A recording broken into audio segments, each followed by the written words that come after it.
Hi, I'm Corinne Lesh with EdScoop, and I'm here with Vicki Lyons. Vicki, thanks for joining us. You're welcome. So why don't you start by talking to us a little bit about what the top technology priorities are in your district? Our district's priorities really have to do with access of technology for individual children.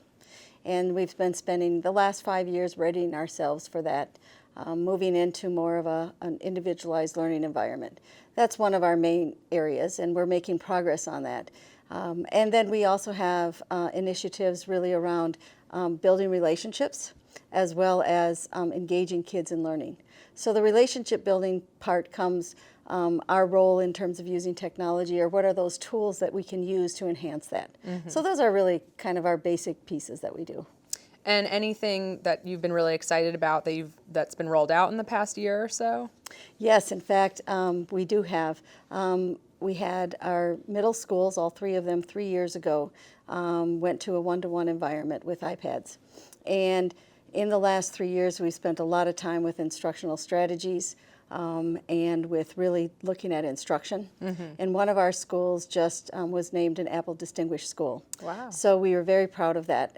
It started with the leadership there, as well as the teachers, the students, and the technical support to make that happen. So how did you ensure, a smooth rollout of iPads? Because we know in other districts it hasn't always gone so well. We really spent a lot of time thinking about the end user and what he or she needed, whether it was a student or it was a staff member.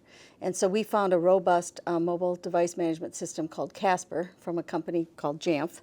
And that tool really let us build a self-service model. And utilizing those tools along with the Apple tools, we really designed a system whereby teachers and students have voice and choice in the access for the apps that they use, as well as we have protections set in so they don't have the Apple Store and those kinds of things. I think technically that's worked really well, but more importantly, we engage our building principals in that rollout.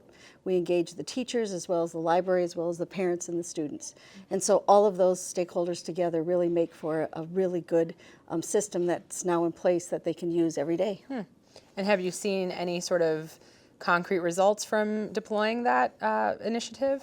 I think the concrete results are more in student engagement and in the changes that are happening in the learning environment. So each building has their own culture and their own way of doing things. But what we see is teachers really being freed up to design lessons for individual kids, as well as for groups of kids, to be able to meet their needs without a whole lot of burden on their time. And that's been the change. So now they can spend more time on really getting to know every kid. And how did you come into your role, and how has the role of CTO changed since you started? Well, I've been in this for a while. Came into this role at Crosse 9 years ago. Previous to that, I was in a couple other school districts, smaller in Wisconsin, but the same kind of thing. Our goal was always to find the tools and the systems that really supported learning, as well as supported the operations of the school district. So I came to this from the educational realm. Did some education in both business, telecommunications, and curriculum and instruction. And the combination of those things gave me a background that I could utilize in working with the technical side of the house, the business side, as well as the instruction side. And what advice would you give to up-and-coming CTOs? Well, I think from the perspective of where they are at right now in their 20s, 30s, maybe even their 40s, to really pay attention to what their strengths are and in what ways they can truly give back, as well as do what's right in their hearts. And if it's the right thing for them, it will be the right thing to do. And so my advice is really just pay attention to who you are, and find the right niche. Great. Well, thank you so much for being here. We appreciate it. You're welcome.